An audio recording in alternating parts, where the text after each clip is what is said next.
के मौसमी हालात में कुछ बदलाव आया है, तो डिपार्टमेंट ऑफ एग्रीकल्चर ने किसानों के लिए क्या एडवाइजरी इशू की। मैं आपको बताऊं कि इस वक्त वादी कश्मीर में 4 मेजर क्रॉप्स हमारी लगी हैं। जैसे हम पैडी की बात करें, जहां 1,35,000 हेक्टेयर जो है इसकी काश्तकारी के अंडर है, उसके बीच में हम किसानों को ये लगातार एडवाइजरी इशू कर रहे हैं कि प्रॉपर वीडिंग वहाँ पे होनी चाहिए। जो टॉप ड्रेसिंग में फर्टिलाइज़र जाना चाहिए था, वो रिक्वायर्ड क्वांटिटी के बीच में मॉइस्चर की अवेलेबिलिटी के हिसाब से वहाँ जाना चाहिए। और ये कोशिश करनी है हम लोगों को कि अल्टरनेट वेटिंग एंड ड्राइंग करनी है, क्योंकि इस वक्त हमारे पास जो नंबर ऑफ़ टिलर्स हैं, मैक्सिमम नंबर ऑफ़ टिलर जो है उनकी मल्टीप्लिकेशन जो है वो ऑलमोस्ट हो चुकी है। अब पेनिकल इनिशिएशन का स्टेज है। इन चीज़ों का भरपूर तरीके से ख्याल रखना है। सेम कंडीशन जैसे मक्की की क्रॉप है, क्योंकि मोस्ट ऑफ द मक्की की क्रॉप जो है रेनफेड एरिया के बीच में लगी है, और जब टेम्परेचर ज़्यादा हो जाता है तो हम ये इंस्ट्रक्शनें इशू कर रहे हैं कि proper weeding, hoeing, top dressing देखते हुए इस चीज़ को मद्देनज़र रखा जाए। और जिस वक्त अगर देखें हम कि साल के अंदर मॉइस्चर जो है वो एक फील्ड कैपेसिटी के ऊपर होनी चाहिए, जब मॉइस्चर जो है वो फील्ड कैपेसिटी के ऊपर होगी तो जितने भी हम न्यूट्रिएंट जो है वो सप्लाई करेंगे तो वो अच्छे तरीके से उनकी अवेलेबिलिटी जो है वो प्लांट रूट के अवेलेबल होगी।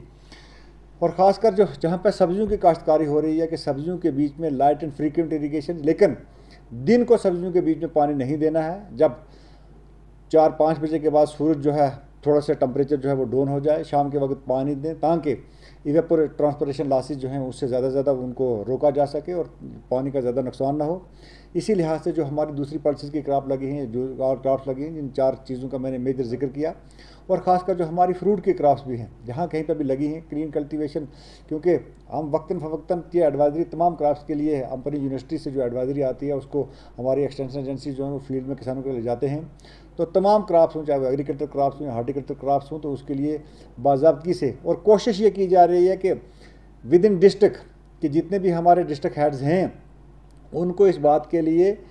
एडवाइजरी इशू की गई है कि डेली बेसिस के ऊपर माइक्रो लेवल क्राइम के ऊपर जाके लोगों को ये एडवाइजरी इशू करें कि किस वक्त किसी चीज़ की क्या क्या ज़रूरत है। कहीं ऐसा ना हो कि मॉइस्चर की अवेलेबिलिटी की वजह से हमारा नुकसान हो, या किसी जगह वाटर का जो लेवल है वो हमारे दरिया से नीचे हो गया है तो पानी हमारी जो लिफ्ट इरीगेशन स्कीम में चलें, क्योंकि बहुत जगह फीडबैक आता है। और हमारी कोशिश है कि लगातार हम इन चीज़ों के ऊपर वक्तन फ़वक्तन जो है वो काम करते रहते हैं और लगातार एडवाइजरी जो है किसानों को इशू करते हैं।